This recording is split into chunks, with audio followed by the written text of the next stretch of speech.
لله رب العالمين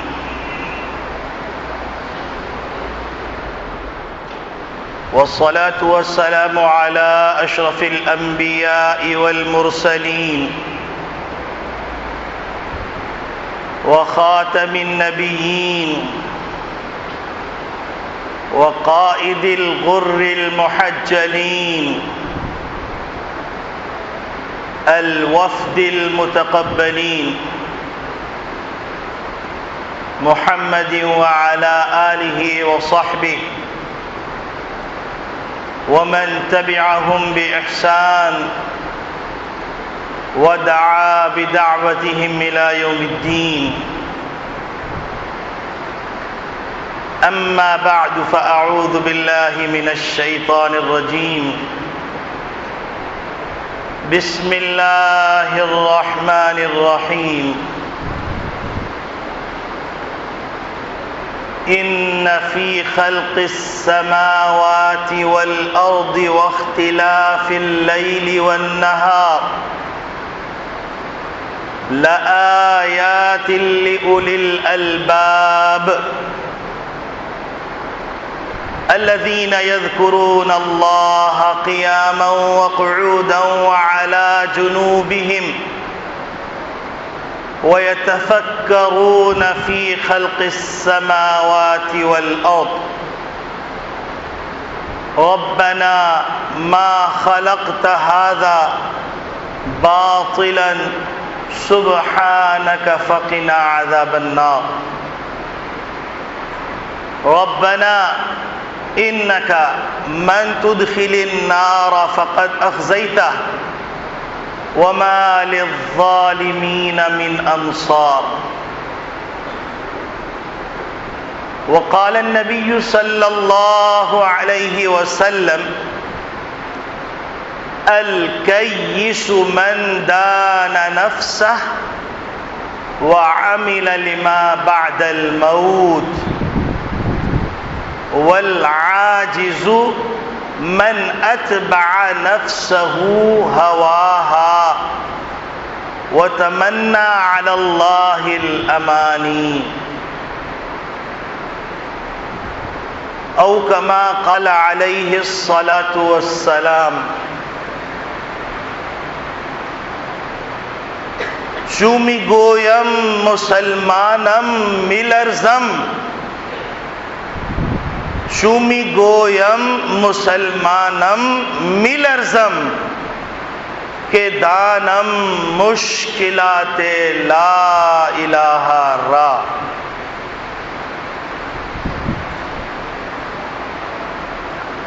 محمد عربی کے آب روئے ہر دو سراش کسے کے خاک درشنیس خاک بر سر او کسے کے خاک درشنیس خاک بر سر او کسے کے خاک درشنیس خاک بر سر او. میرے محترم بزرگوں، عزیز دوستوں، دینی اسلامی بھائیوں،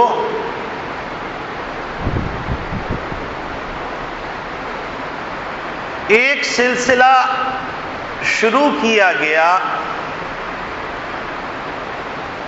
کہ وحی الہی کی ضرورت کیوں ہے اور وحی الہی سے ہٹ کر کوئی بھی فیصلہ، کوئی بھی طریقہ، کوئی بھی قانون، کوئی بھی دلیل، چاہے وہ کتنی بھی عقلی ہو، وہ معتبر نہیں ہے.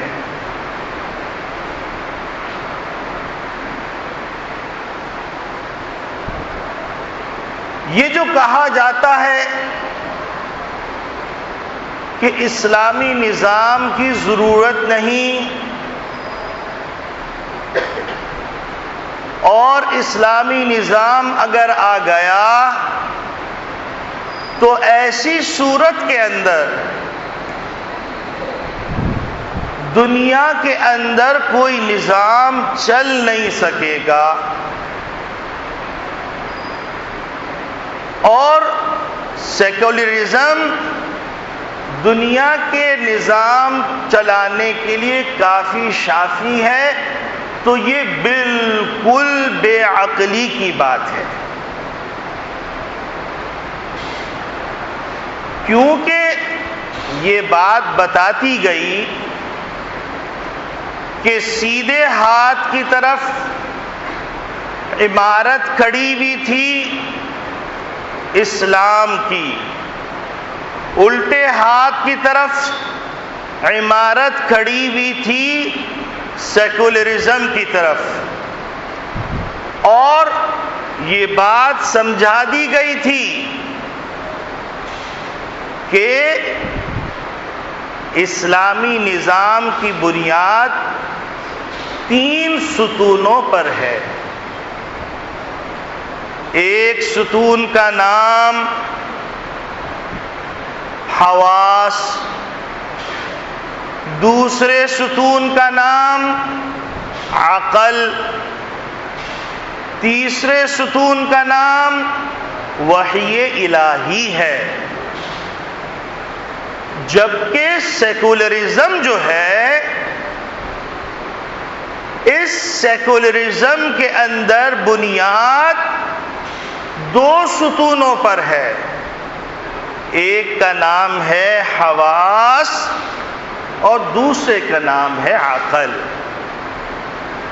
تو سیکولرزم جو بھی فیصلہ کرے گا، جو بھی قانون بنائے گا، جو بھی نظام دے گا، تو اس کی بنیاد اس کے فیصلے، اس کے طریقے اور اس کے استنباط کا ذریعہ، معلومات کے حاصل کرنے کا ذریعہ یا تو حواس ہوں گے یا عقل۔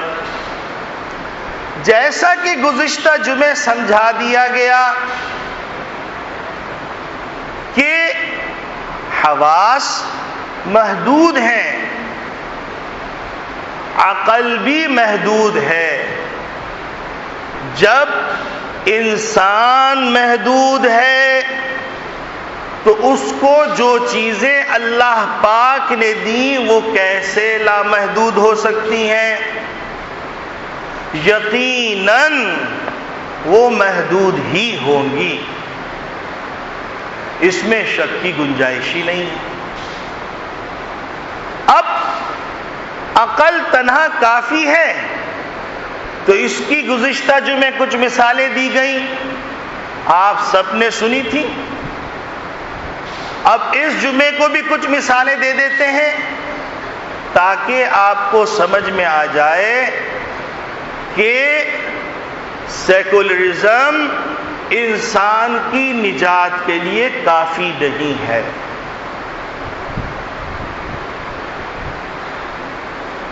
اور عقل ٹھوکر کھاتی ہے ایسی ایسی جگہوں پر کہ جہاں پر ٹھوکر کھانا بعض دفعہ بچے کو سمجھ میں آ جاتا ہے۔ ایسا ہرگز نہیں ہوتا کہ ہر انسان جس سمت پہ سوچ رہا ہے وہ سمت ہی صحیح ہو سکتا ہے کوئی اور سمت زیادہ بہتر ہو۔ جس کے بھی عقل ہوگی تو وہ اختلاف رائے ضرور کرے گا، اور اختلاف رائے کرنا زندگی کی علامت ہے۔ مرے ہوئے لوگ اختلاف رائے نہیں کرتے، زندہ لوگ ہی اختلاف رائے کرتے ہیں۔ اور یہی وجہ ہے کہ اختلاف رائے کے نتیجے کے اندر فقہ حنفی وجود میں آیا، فقہ شافعی وجود میں آیا، فقہ حنبلی وجود میں آیا، فقہ مالکی وجود میں آیا، فقہ سفیان ثوری وجود میں آیا، فقہائے مدینہ وجود میں آئے، فقہائے کوفہ وجود میں آئے، فقہائے بصرہ وجود میں آئے، فقہائے سمرقند وجود میں آئے، فقہائے تاشقند وجود میں آئے، فقہائے ترمذ وجود میں آئے، فقہائے ماوراء النہر وجود میں آئے۔ کتابوں کے اندر جا کر مطالعہ کرو تو پتہ چل جائے گا کہ اختلاف رائے زمانے قدیم سے چلا آ رہا ہے، اور اختلاف رائے جو ہوتا ہے نا، یہ زندگی کی علامت ہوتا ہے۔ مرے ہوئے لوگ اختلاف رائے نہیں کر سکتے، اور جس کے عقل ہوگی تو وہ عقل والا ضرور بالضرور ایک جہت سے ایک دیکھے گا، دوسری جہت سے دوسرا دیکھے گا، کوئی توسع کے ساتھ دیکھے گا، کوئی غیر توسع کے ساتھ دیکھے گا۔ اختلاف رائے ہوتا رہتا ہے۔ اختلاف رائے کو جبھی تو حضور اکرم صلی اللہ علیہ وسلم نے فرمایا اختلاف علماء امتی رحمت، میری امت کے علماء کا اختلاف رحمت ہے۔ اب بھائی کیسے رحمت ہے؟ رحمت اس طرح ہے کہ ایک چیز جو بظاہر بالکل حرام کے درجے میں تھی، ایک امام کا ایک قول ہو گیا، دوسرے امام کا دوسرا قول ہو گیا، اس کے نتیجے میں جو نجاست غلیظہ ہے وہ نجاست خفیفہ بن گئی۔ یہ تو فقہا کی کتابیں میں لکھی ہوئی باتیں ہیں۔ اس اختلاف کی بنیاد پر ایک دوسرے سے ناراض نہیں ہونا چاہیے۔ حضرت بنوری رحمت اللہ علیہ کا یہی موقف رہا ہے، اور عقل ٹھوکر کیسے کھاتی ہے؟ تو بات یہاں سے چلی تھی کہ انسان کی تنہا عقل کافی نہیں ہے، حدیث اور قرآن سے استنباط کرنا پڑتا ہے، اور بعض دفعہ ایک آدمی عبارت النص سے ایک چیز نکال رہا ہے، دوسرا آدمی اشاعت النص سے نکال رہا ہے، تیسرا آدمی اقتضاء النص سے نکال رہا ہے۔ تو یہ الگ الگ باتیں ہیں، اصولیین سمجھتے ہیں اس کو، فقہا سمجھتے ہیں اس کو۔ اب سنو، عقل ٹھوکر کھاتی ہے، جیسا کہ گزشتہ جمعے تم لوگ نے سنا اسی منبر سے کہ عقل کیسے ٹھوکر کھاتی ہے۔ سب سے پہلے تو ابلیس نے ٹھوکر کھائی،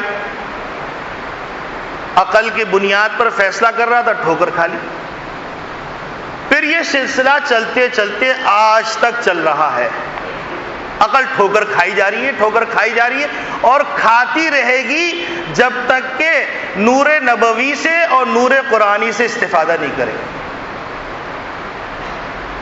اب دیکھو، خالص عقل کی بنیاد پر کوئی آدمی فیصلہ کرنا چاہے کہ سور کا گوشت حلال ہے یا حرام، تو عقل کی بنیاد پر نہیں کر سکتا، کیونکہ وہ گوشت جو بکرے کا ہے، گائے کا ہے، وہ بھی گوشت ہے، اور وہ گوشت جو سور کا ہے وہ بھی گوشت ہے۔ اب اگر کوئی آدمی یہ کہے کہ میں گائے کو کاٹتا ہوں حلال ہو جاتی ہے، اب میں سور کو کاٹوں تو حلال ہو جائے گا، سور حلال نہیں ہوگا، وہ حرام ہی رہے گا۔ اب ایک آدمی نصوص قطعیہ میں اجتہاد کرنے چلا تو نصوص قطعیہ میں اجتہاد نہیں ہوتا۔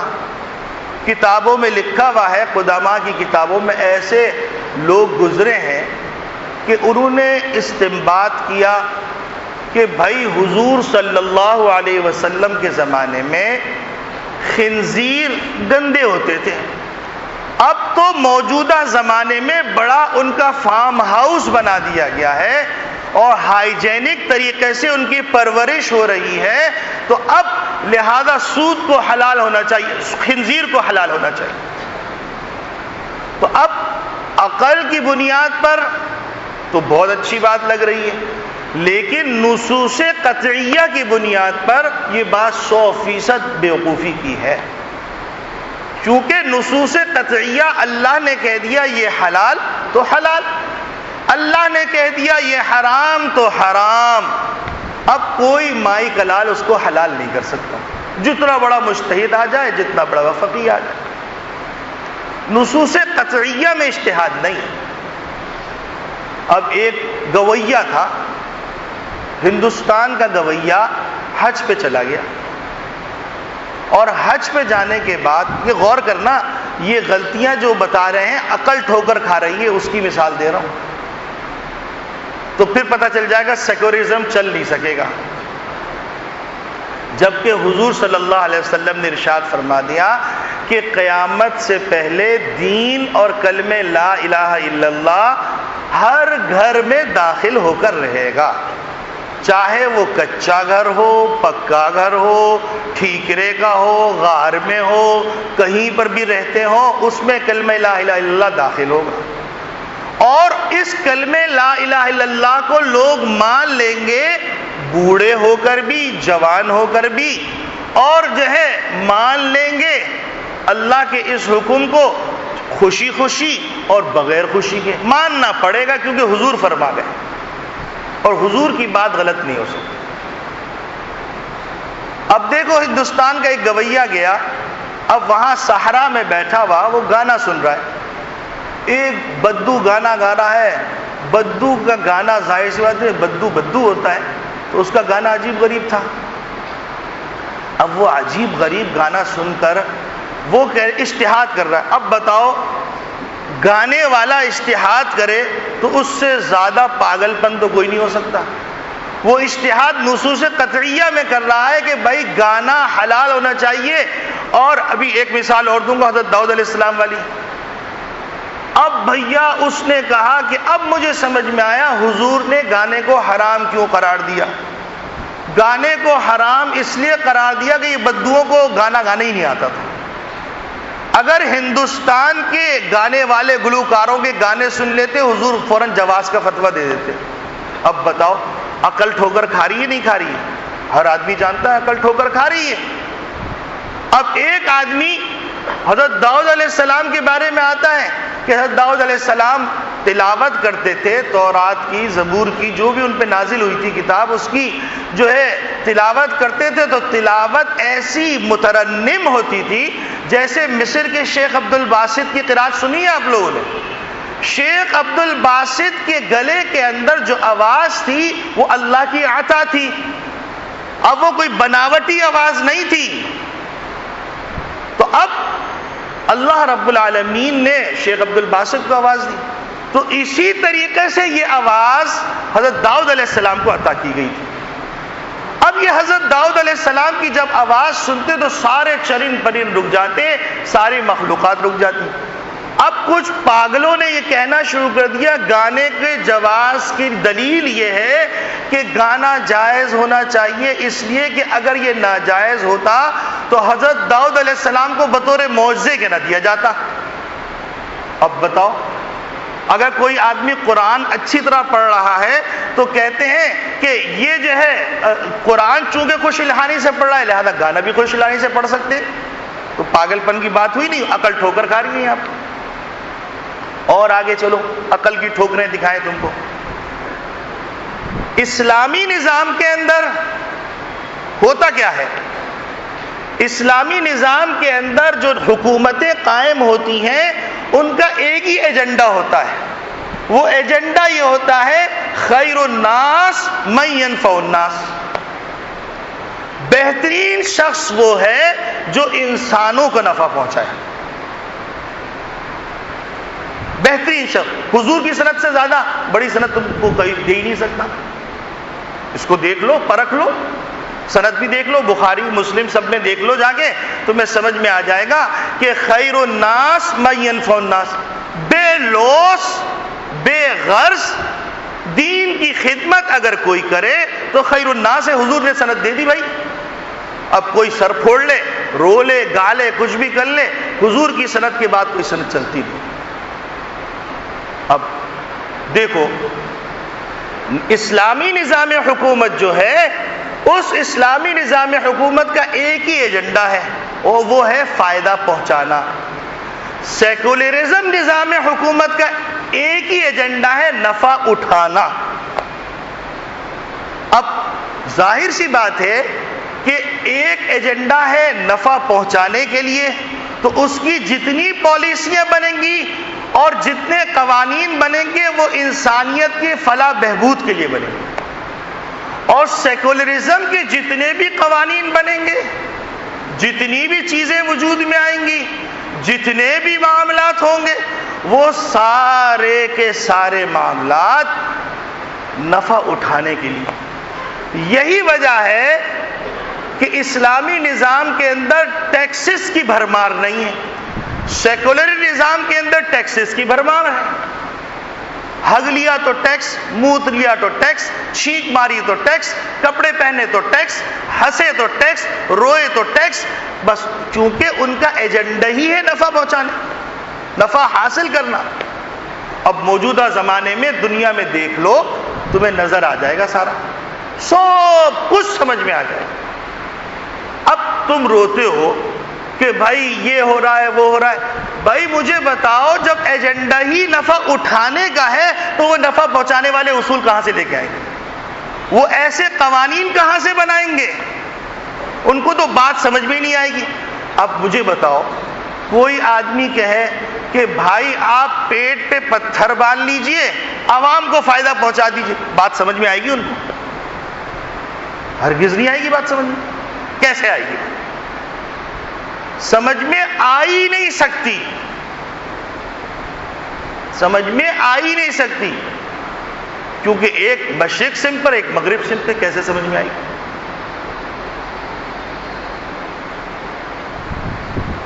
یہی وجہ ہے کہ اسلامی نظام کے اندر جتنے بھی قوانین کو اگر تم لوگ دیکھو گے تو تمہیں نظر آئے گا کہ وہ ایسے قوانین بناتے ہیں جس سے انسانوں کو فائدہ پہنچے، اور سیکولرزم نظام کے اندر ایسے قوانین بنائے جاتے ہیں جس سے انسانوں کو نقصان پہنچے۔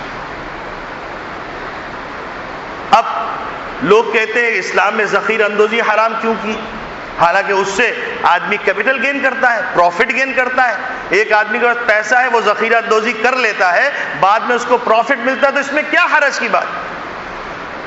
تو بات اپنی عقل کے اعتبار سے وہ صحیح کہہ رہے ہیں، کیونکہ انہوں نے نظام بنایا نفع اٹھانے کے لیے، اور محمد صلی اللہ علیہ وسلم نے جو نظام بنایا ہے وہ نظام بنایا ہے، سنو غور سے سنو، وہ نظام بنایا ہے نفع پہنچانے کے لیے۔